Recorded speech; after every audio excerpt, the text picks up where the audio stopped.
ओम गण गणपते नमः।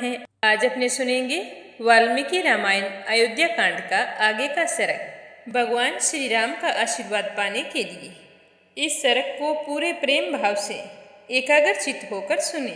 बोलो गणेश भगवान की जय हो। बोलो सियावर रामचंद्र भगवान की जय हो। हनुमान जी बाबा की जय हो। श्री राम दरबार की जय हो। भरत अपनी माता कैकेयी को कहने लगे कि मैं जो तुम्हें कह रहा हूँ वो ध्यान से सुनना। एक समय की बात है कि धर्म को जानने वाली देव सम्मानित सुरभि कामधेनु ने पृथ्वी पर अपने दो पुत्रों को देखा जो हल जोतते जोतते अचेत से हो गए थे। दोपहर का समय होने तक लगातार हल जोतने से वे बहुत ही थक गए थे। तो पृथ्वी पर अपने दोनों पुत्रों की ऐसी दुर्दशा देखकर सुरभि पुत्र शोक से रोने लगी।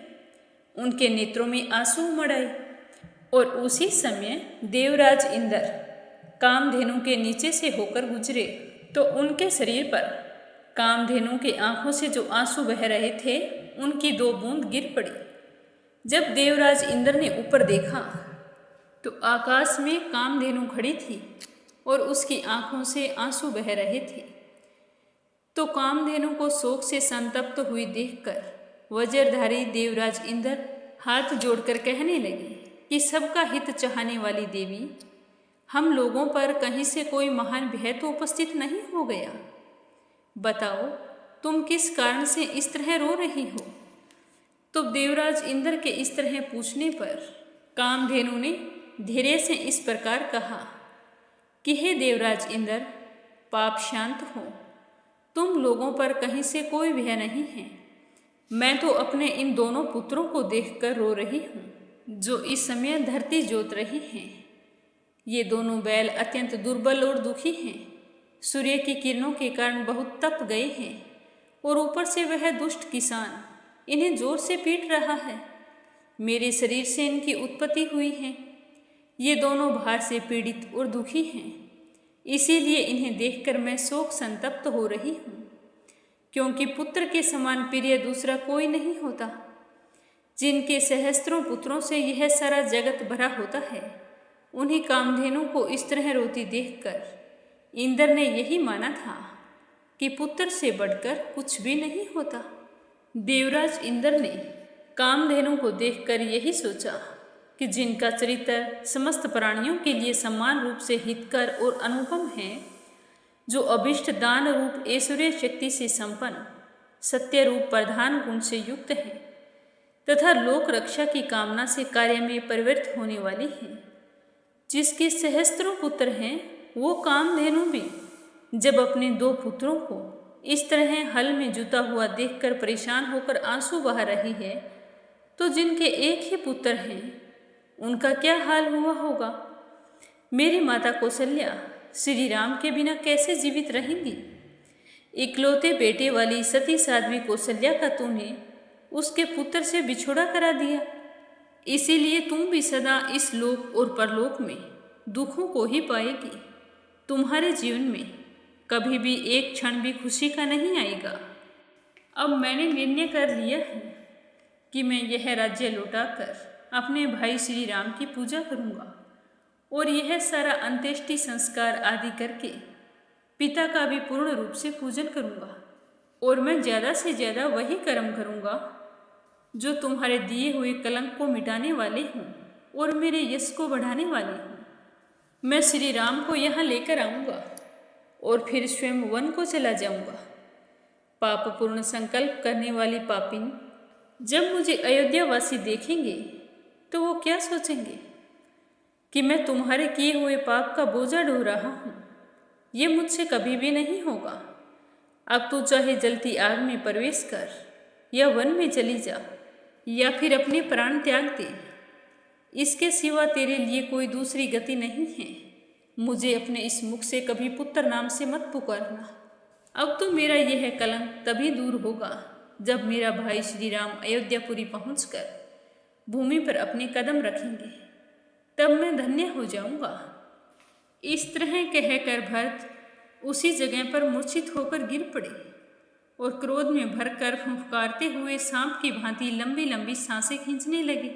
उनके नेत्र क्रोध से लाल थे और अपने पिताश्री और भाई को याद कर करके आंसू बहा रहे थे। उनके वस्त्र ढीले पड़ चुके थे और शरीर के सारे आभूषण टूटकर बिखर गए थे। और इसी तरह बहुत देर तक धरती पर गिरे हुए भरत विलाप करते रहे। फिर खड़े होकर अपनी दीन आंखों से अपनी माता की ओर देखकर मंत्रियों से कहने लगे कि हे मंत्रियों, मैं यह राज्य नहीं चाहता हूँ और ना ही मैंने इसके लिए अपनी माता से कभी बातचीत की है। महाराज ने जिस अभिषेक का निश्चय किया था उसका भी मुझे पता ही नहीं था, क्योंकि मैं उस समय शत्रुघ्न के साथ अपनी नाना के यहाँ गया था। श्री राम के वनवास, सीता जी और लक्ष्मण के निर्वासन का भी मुझे ज्ञान नहीं है कि यह सब कुछ कब और कैसे हो गया। मुझे इस बात का बहुत ही दुख है। अगर मैं यहाँ होता तो अपने भाई श्री राम को कभी भी वनवास नहीं जाने देता।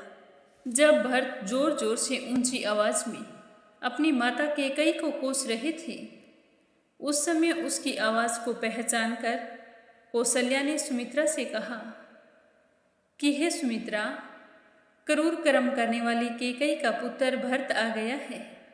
वो बहुत ही दूरदर्शी है, मैं उसे देखना चाहती हूँ। सुमित्रा से ऐसा कहकर उदास मुख से दुर्बल और अचेत सी हुई कौशल्या जहाँ भरत खड़ा था उस स्थान पर जाने के लिए कांपती हुई सी चल पड़ी। और उसी समय उधर से राजकुमार भरत भी शत्रुघ्न को साथ लेकर अपनी कौशल्या माता से मिलने आ रहे थे। लेकिन कौशल्या बुरी तरह कांप रही थी, चलने फिरने में असमर्थ थी, तो वह तुरंत ही वहीं पर गिर पड़ी और मूर्छित हो गई। जब शत्रुघ्न और भरत ने दूर से ही देखा कि माता कौशल्या दुख से व्याकुल होकर धरती पर अचेत पड़ी है, तो उन्हें यह देखकर बहुत ही दुख हुआ और भरत दौड़कर माता कौशल्या के पास आए और उसे गोदी में लेकर बैठ गए। फिर फूट फूट कर जोर से रोने लगे। कौशल्या भी दुख से रोने लगी और फिर भरत को हृदय से लगाकर अत्यंत दुखी होकर कहने लगी कि बेटा, तुम राज्य चाहते थे ना, तुम्हें ये सारा राज्य प्राप्त हो गया है, किंतु खेद यही है कि कैकेयी ने जल्दी के कारण बड़े क्रूर कर्म के द्वारा इसे पाया है। अगर वो पहले ही आराम से कह देती तो इतना बड़ा अनर्थ नहीं होता। आज हमारे महाराज हमारे बीच में नहीं हैं और इसका कारण कैकेयी है। कैकेयी ने ना जाने इसमें कौन सा लाभ देखा कि उसने मेरे बेटे श्री राम को चीर वस्त्र पहनाकर वन में भेज दिया और उसे वनवासी बना दिया। बेटा भरत, मैं अपने पुत्र योग में तड़प रही हूँ। तो अपनी माता कौशल्या की बात सुनकर भरत क्या कहते हैं यह सुनेंगे कल के सरग में। बोलो सियावर रामचंद्र भगवान की जय हो।